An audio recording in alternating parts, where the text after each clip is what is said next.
and his court rehearse signals, part of the extraordinary teamwork which has made their four-man softball team a baseball phenomenon.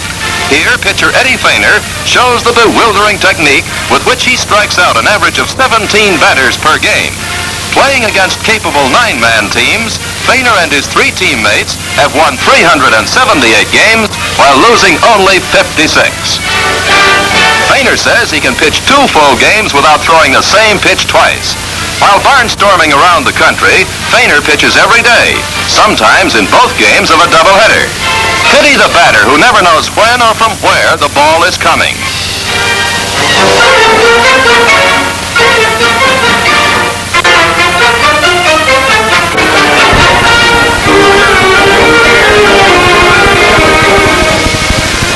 As if his duties on the mound weren't enough, Feigner must often cover first when a lucky batter connects. Even an outfield hit will be retrieved by the infield, which consists of a shortstop and a first baseman. They allow an average of less than 1.5 runs per game.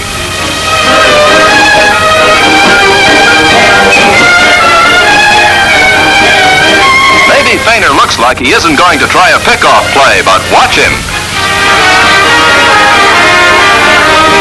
Because they can't get enough teams to risk playing them, the King and his court have signed up with a 9-man team, which, as you might expect, has become a softball terror.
Softball started in Chicago at the Farragut Boat Club.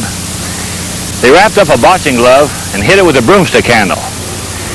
And slow pitch, what we now call slow pitch, was born, where the pitcher was not allowed to strike out the batter. You just let it go as if you're pitching horseshoes. Then they changed the ball to 14-inch. They still were not allowed to strike out the batter.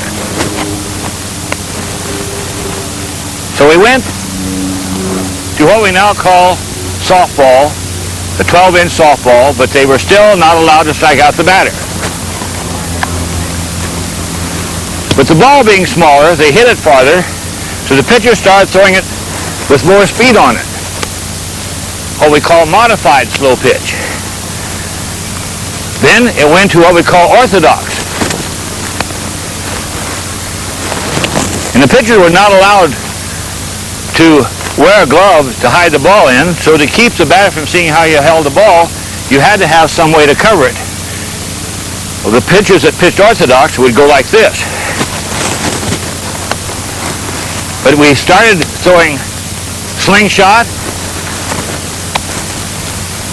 and then windmill, and when we threw windmill, we threw the twist. So you really couldn't see how you held the ball.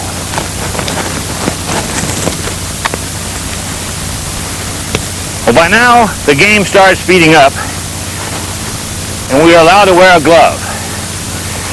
And with the glove, the pitcher was able to keep the batter from seeing how you held the ball. When we would throw the ball, you keep...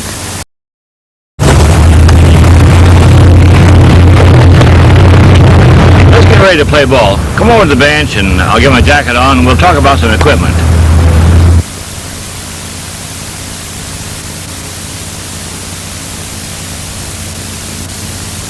Before we get into this lesson on how to pitch softball, I think it's important that we talk about the equipment a little bit, but since we're talking about the entire game, warming up is an important factor, and staying warm once you have warmed up is good, but the most important thing is once you've played the game is to make sure you don't just go and cool off quickly.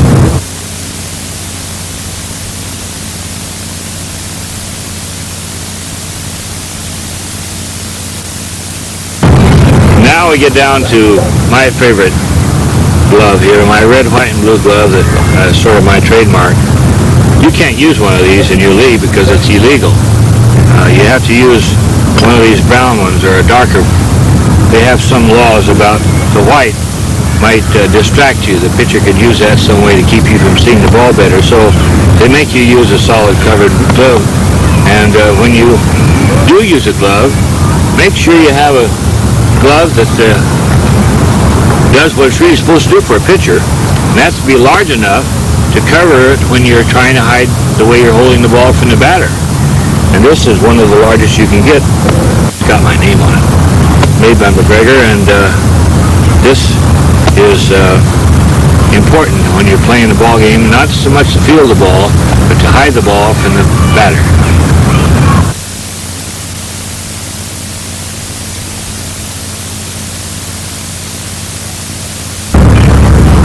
I want to talk to you about balls. I have my own signature model ball. No longer has a K-Pog center. It's made by McGregor and Harwood, but it's a cork center ball. That's the best type of ball to use for slow pitch. But if you're going to be pitching fast pitch, you're going to have to pitch a ball that has a K-Pog center. And De Beer is one of the few companies that still make a K-Pog center ball, and that's the kind of ball you should use for fast pitch. So if you're playing fast pitch, don't make your pitcher work as hard as he has to pitch throwing a cork center ball, because you just can't hardly do it.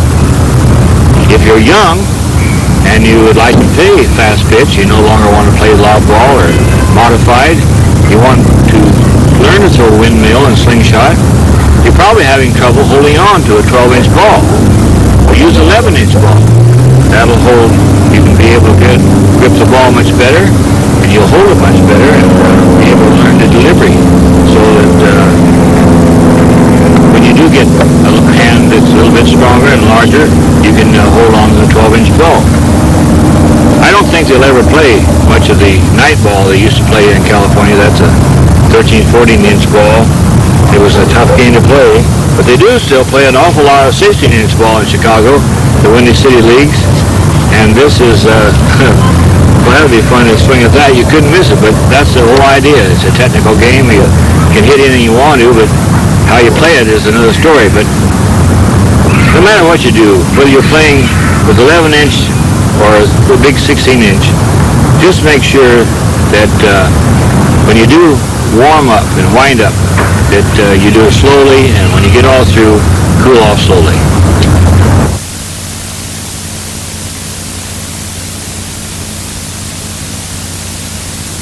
Batting is a lot of fun.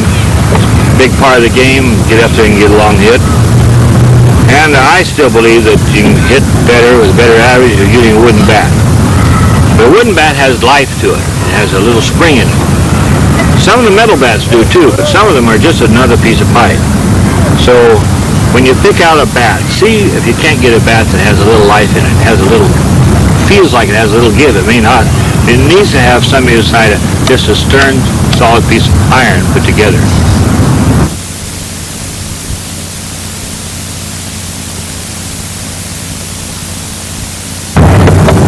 We're going to have to learn to pitch in the years to come on cleats that are not made of metal. They passed a rule that in another year or two they're going to have to play with rubber cleats. There's been a lot of injuries. I can remember back through the years, there have been quite a few people cut open, and I understand it, and I'm looking forward to seeing how it works, because The fact that you can get a better grip on the ground with these metal cleats is going to change the way you step and the way you land when you pitch a softball with rubber cleats, especially if you're not on AstroTurf. The thing that wears out the most on a softball pitcher is the right foot toe plate. Here's one I wore out pretty well, as you can see. That's been on sand about 2 weeks, about 14 or 15 games, and I change my toe plate about once a month. And it is of the old style. There's several styles of toe plates, but when you make the decision to put on a toe plate, it doesn't just fit on the way they made the shoe to start with. You have to take a sharp edge knife and trim off a little bit of this sole to fit so it just goes on even. Take an ice pick and pre-drill the holes with a little ice pick, and use your flathead sheet metal screws, not the ones they put in the little package with it because they won't hold anything on. A little flat sheet metal screw, and even though it's worn, you can see how well the part that was put on, the sheet metal screw with the flat top, has been the strongest part of that. There's a great deal of strength when you pitch down into the ground with that toe plate that you don't have to feel on your sore toe when you're just pitching on a bare side of your foot.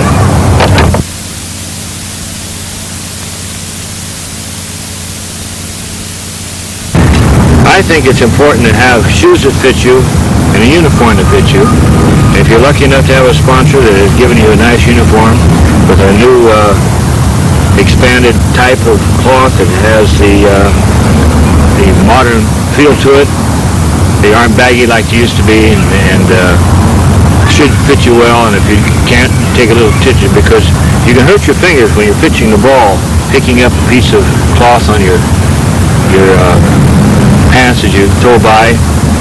And I also want to remind you that some of you that pitch good fast pitch, I hit my side, but I have a piece of cloth underneath there. It's a sliding pad that I've had made specially for me, but you can still buy sliding pads. And this little piece of extra cloth between you and the outside, when you slide your hand by, hit the side of your body. You're not supposed to hit the side of your body to help the ball curve, but you can pitch down so close to you that you can hear a little slap as your hand goes by. And that's legal. So put a little padding in there. You won't have to have that blue spot like I used to wear on my leg.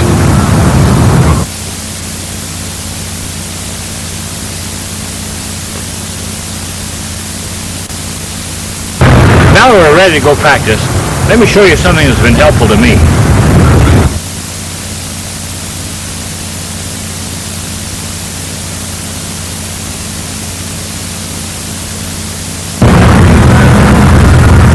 This is the Eddie Feigner pitching target for practice. Now you can hang this net anywhere, on a frame like we have it here today, above the garage door so that when you open the door it hangs down, or an opening around the fence anywhere. Many times when I'd like to practice, I can't find anyone who'd like to catch me, so I have this net with target. And the target is in different colors to sort of set it out in your mind. The red, no-no zone, the white area where the umpire should be calling the strikes, and the blue area where you should be practicing throwing the ball. I think you'll find this net helpful in perfecting your delivery. It can also be used by little leaguers in baseball. If you'd like to have one of these, order from this address.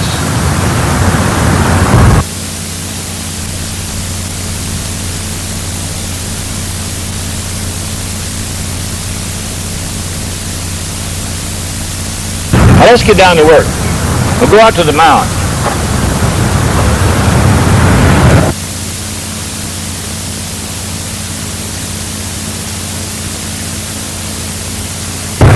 Sometimes you'll take the mound and the dirt is firm and flat. But more often than not, you'll find it looks like this. Deep holes in this dirt. It's all the code to feel a problem for all time. So before the game, check it out. Fill in the holes and tap down the dirt around the edge. There's nothing to stop you from pitching it out. So you did. Or to putting it in the necessity of balance and technical control. Now everything's ready for you to begin throwing. But warm up first by throwing some overhanded. Stretch those shoulder muscles. And make sure you keep your arm covered, even in warm weather. Okay, let's break down the style and see how it's done, and start with the orthodox pitch.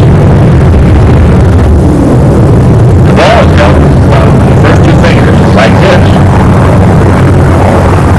Remember to use your glove to hide the grip, so that you do not autograph your pitches to the batter. Keep your eyes on the target. Watch the ball right in the catcher's glove.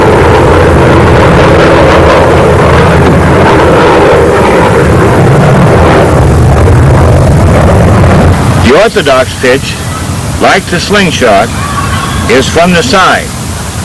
That means you're going to open up and have an angle on your foot as you start to throw the orthodox pitch. The arm is taken back on a round, sweeping outside-in arc, and without stopping the momentum, brought down as low to the ground as possible with a long forward stride. The forward motion of the arm is straight to the target with the back of the hand toward the batter. You hold on to the ball and unlock the wrist as late as possible. The hold delivery is executed in an almost figure-8 pattern. Here's another look at it from a different angle. The release of the orthodox pitch is made by snapping the fingers out. With some practice, you can get the ball to raise, up, in, and out.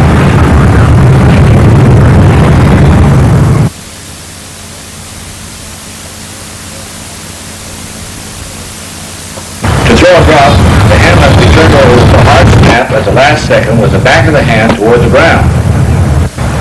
This pitch takes a lot of work to perfect, but it's very effective.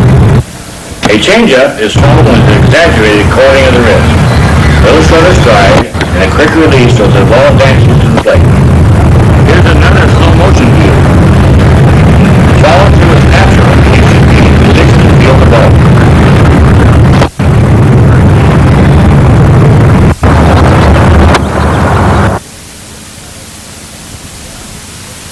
The whip style is one of the offers of variety in delivery and is a good style for women to start with. The stance is with the left foot pointed toward the plate, and the right foot is slightly angled out. In the whip pitch, the arm is brought back with a 120-degree rotation of the hips, as if you were looking at second base. The arm sweeps to the rear from the outside in until the ball is up behind your head. As you uncoil the body, the arm falls through a natural arc down past your hip and straight toward the plate. Here's a view of slow motion. You can see that the delivery is almost in the form of figure 8. The follow-through is completed by drawing your right foot up even with the left, ready to field your position.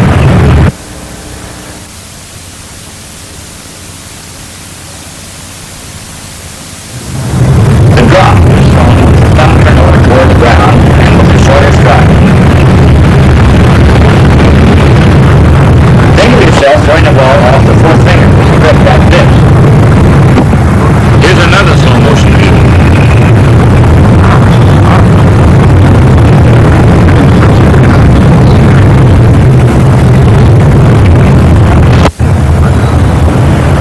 Now watch the snap in slow motion.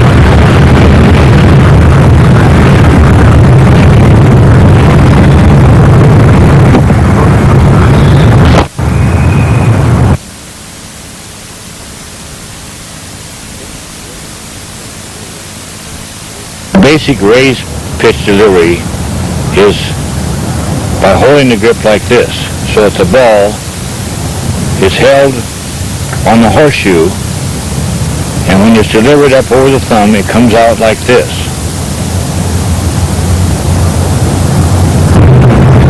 When you're throwing raises and curves, the thumb is turned out, and the palm of the hand turned towards the body.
Unlike the word, it really isn't a knuckleball thrown with the knuckles.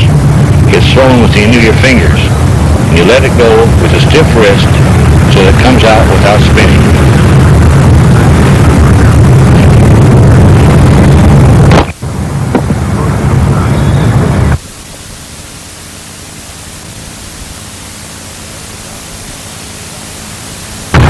Wear your belt buckle over here on the side and not in the center, where you might hit it on your follow-through.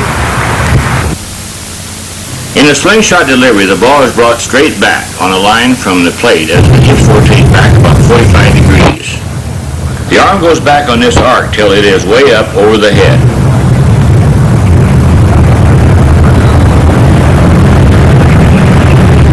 When you are going to throw a slingshot, you have to reset your foot.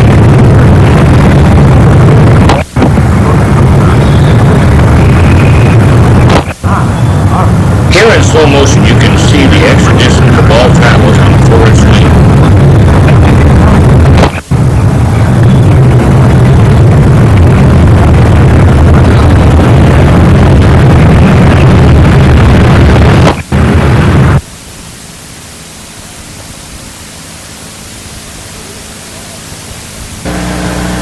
The release in the ball through in a slingshot delivery are the same as in the whip delivery.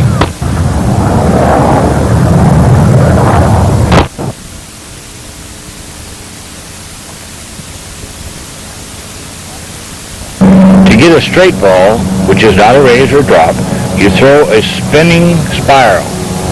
Just as you let the ball go, you snap it like you would snap your fingers. There's where you get the extra speed.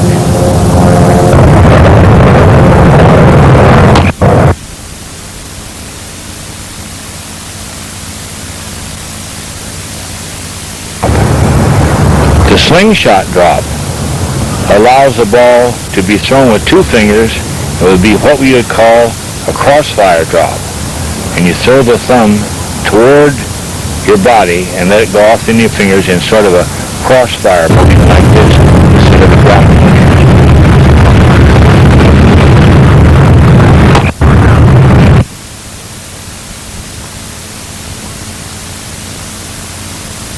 Now watch this release in slow motion.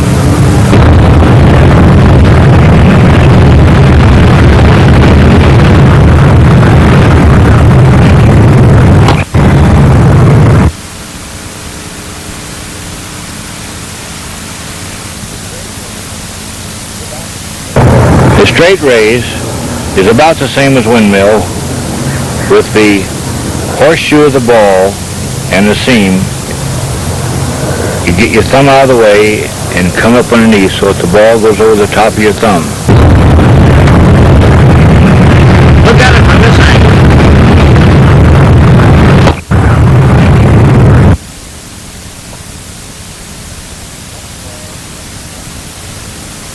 A knuckleball is not really a knuckleball.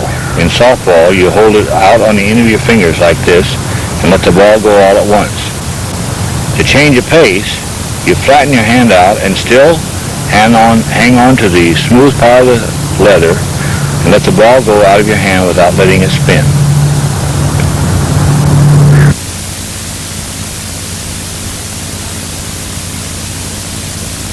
You have to do some kneading of your hands with a ball or some device where you get your wrist and your fingers strong, because most of the women and some of the young boys and girls have weak wrists. You know how to throw the wind-up right, but you don't know how to snap it off. You know, I can't teach you to throw faster or run faster than you have natural talent to do. But with a little practice and technique, you might be able to improve.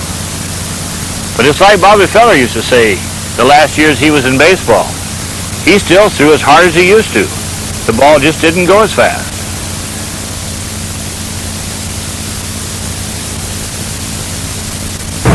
The most popular delivery today is the windmill, and it offers a maximum in speed and variation.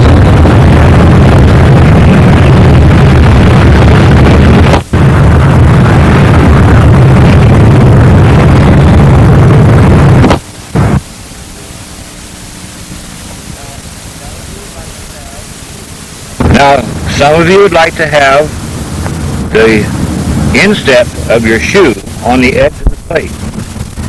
But you actually have legal right to spin 6 inches closer to the home plate and have a rocking motion between your feet, because your feet are still in contact with the plate when they are this far apart.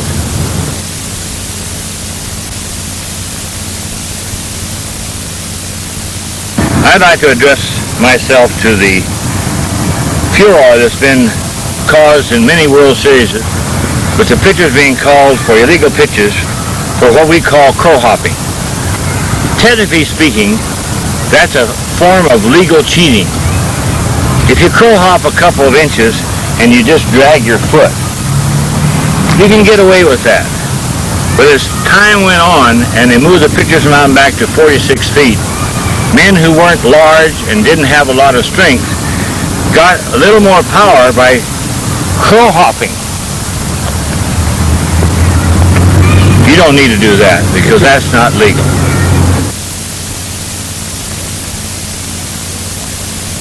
The windmill that we started with a rocking motion to add to many tips. First, you present the ball and start a forward press to bring the weight on the front foot. Shift the weight back to the left foot as you take the ball from the glove.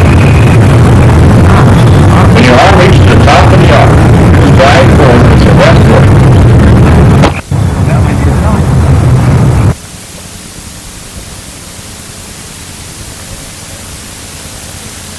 To get a straight ball, which is not a raise or drop, you throw a spinning spiral.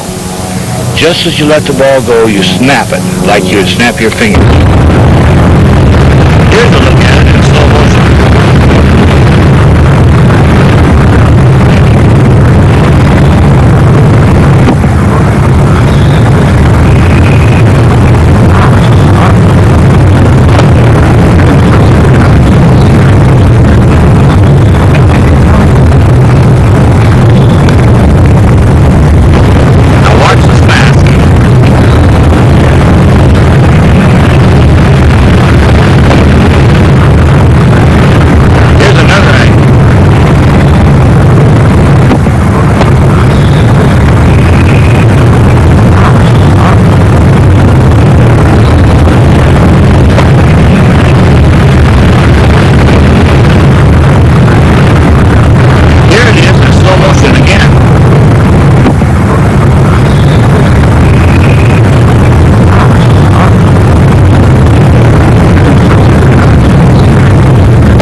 You start off with your straight drop, the same way as we used to throw the modified slow pitch. You let the ball go over the end of your fingers and lift a little bit on your wrist as you let it go past your body. Here's a slow motion view.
The windmill raise, you turn the ball clockwise, tuck your finger on the end with the horseshoe of the seam in your fingers like this, and then get your thumb out of the way so that the raise can be thrown out, up, and over your thumb.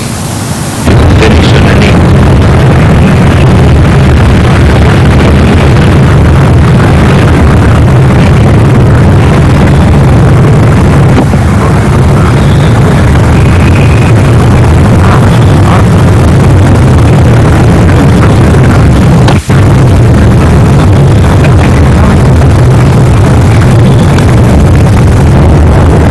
raised ball should be thrown out of the strike zone most of the time, unless you're going for a knee-high raise.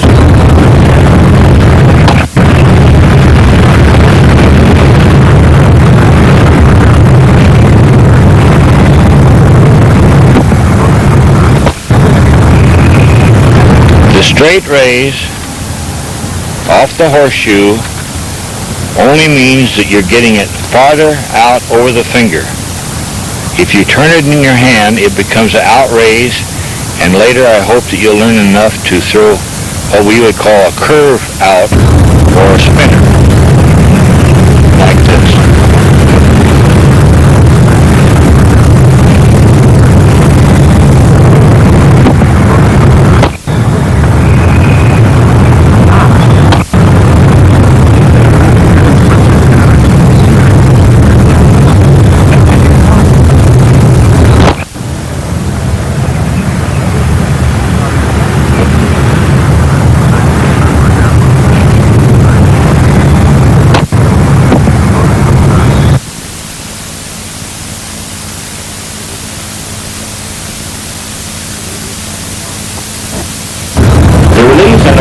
Are the same as we have seen in the figure 8 and slingshot, except that the drop is released off the hip, the raise forward of the hip with a longer stride.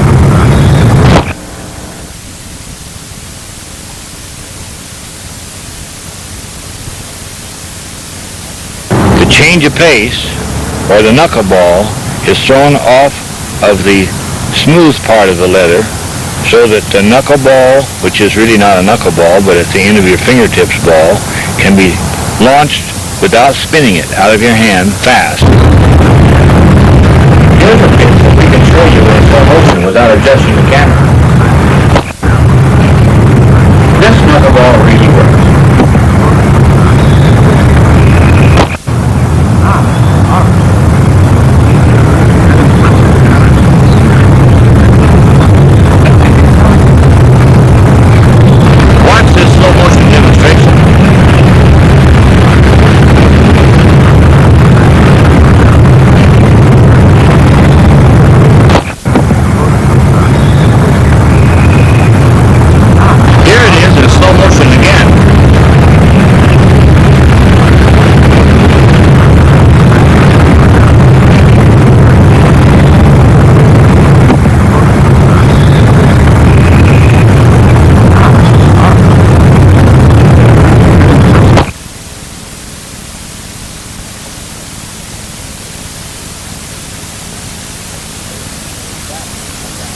Change of pace, you flatten your hand down on it, and as you let it go, you turn it out behind your hand to delay the pitch to the batter.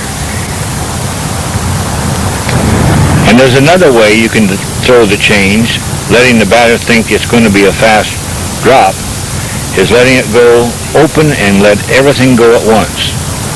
Let everything go at once and just let it launch out of your hand like that.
Here's a pitch I like to throw. Once it was legal to throw any windup you could think of.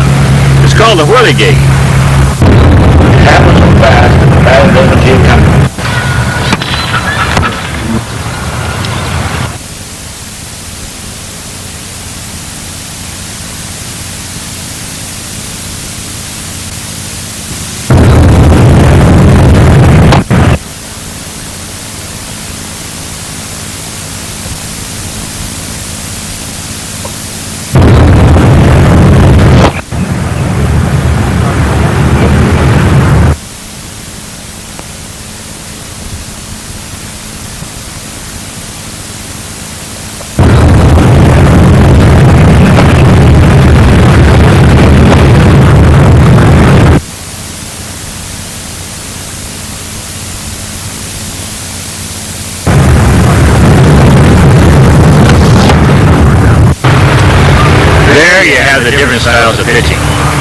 Pick the one you'd like to use and practice.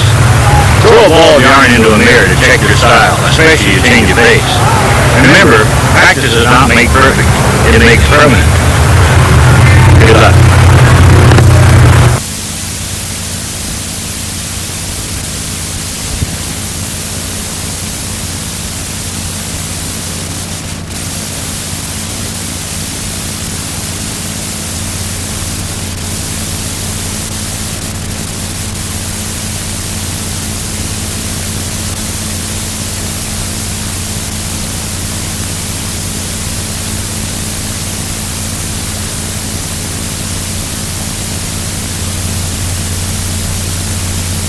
The ball completely